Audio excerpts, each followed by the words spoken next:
এমপিওভুক্ত শিক্ষক কর্মচারীদের অক্টোবর মাসের বেতনের প্রস্তাব মন্ত্রণালয়ে। তো দর্শক, এমপিও শিক্ষক কর্মচারীদের গুরুত্বপূর্ণ সর্বশেষ আপডেট নিউজটি শেষ পর্যন্ত দেখুন এবং শুরুতেই চ্যানেলটি সাবস্ক্রাইব করে রাখুন। পরবর্তীতে নবম পে স্কেল এবং এমপিও শিক্ষক কর্মচারীদের বেতন ভাতা সংক্রান্ত সকল গুরুত্বপূর্ণ আপডেট সবার আগে পেতে। তো দর্শক, 4.5 লাখ এমপিওভুক্ত শিক্ষক কর্মচারীর অক্টোবর মাসের বেতনের প্রস্তাব শিক্ষা মন্ত্রণালয়ে পাঠানো হয়েছে।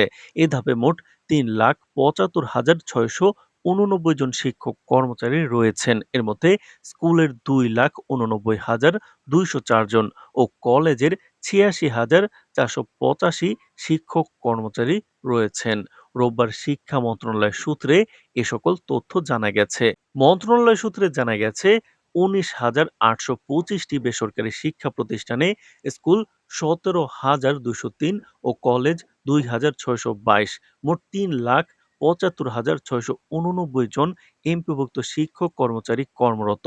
ফলে অক্টোবর মাসের প্রথম ধাপের বেতন ভাতা ইএফটি বাবদ মোট ১,৫৪,৯৪,৫৪,১৭০ টাকা হিসাব বিবরণী ইএমআই সেল থেকে পাওয়া গেছে। এর মধ্যে রয়েছে মূল বেতন, বাড়ি ভাড়া ভাতা, চিকিৎসা ভাতা, বিশেষ সুবিধা। এর আগে চলতি অক্টোবর মাসের এমপিওভুক্ত শিক্ষক কর্মচারীদের এমপিও বিল আগামী ২৭ অক্টোবরের মধ্যে অনলাইনে সাবমিট করার নির্দেশনা দেওয়া হয়। বলা হয়, ইএমআইএস সেলে বিল সাবমিট করতে হবে শিক্ষা প্রতিষ্ঠান প্রধানদের। শিক্ষক কর্মচারীর এমপিওর টাকা ইএফটিতে পাঠানোর ক্ষেত্রে প্রতিষ্ঠান প্রধানের দাখিল করা তথ্যই চূড়ান্ত হিসেবে বিবেচিত হবে। সেই নির্দেশনায় আরও বলা হয়, ভুল তথ্যের কারণে এমপিওর টাকা ইএফটিতে পাঠানো না হলে তার দায়ভার প্রতিষ্ঠান প্রধানের উপর বর্তাবে। রোববার মাধ্যমিক ও উচ্চশিক্ষা অধিদপ্তরের মাওসী চিঠিতে এই নির্দেশনা দেওয়া হয়েছে।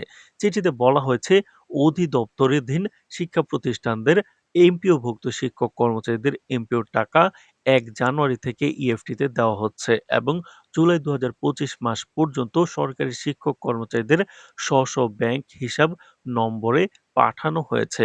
তো দর্শক, ভিডিওটির এই মুহূর্ত পর্যন্ত যারা দেখছেন, শিক্ষা সহ সব খবর পেতে আমাদের ইউটিউব চ্যানেলটি সাবস্ক্রাইব করে রাখুন। ভিডিওগুলো মিস করতে না চাইলে এখনই আমাদের চ্যানেলে সাবস্ক্রাইব করুন এবং বেল বাটনে ক্লিক করুন। বেল বাটন ক্লিক করার ফলে আপনার স্মার্টফোন এবং কম্পিউটারে স্বয়ংক্রিয়ভাবে আমাদের ভিডিওগুলো নোটিফিকেশন আকারে পৌঁছে যাবে। তো দর্শক, নবম পে স্কেল এবং এমপিওভুক্ত শিক্ষক কর্মচারীদের বেতন ভাতা সংক্রান্ত যে কোনো গুরুত্বপূর্ণ আপডেট সবার আগে আমরা আপনার কাছে পৌঁছে দিব। সুতরাং চ্যানেলটি সাবস্ক্রাইব করে রাখুন। ধন্যবাদ।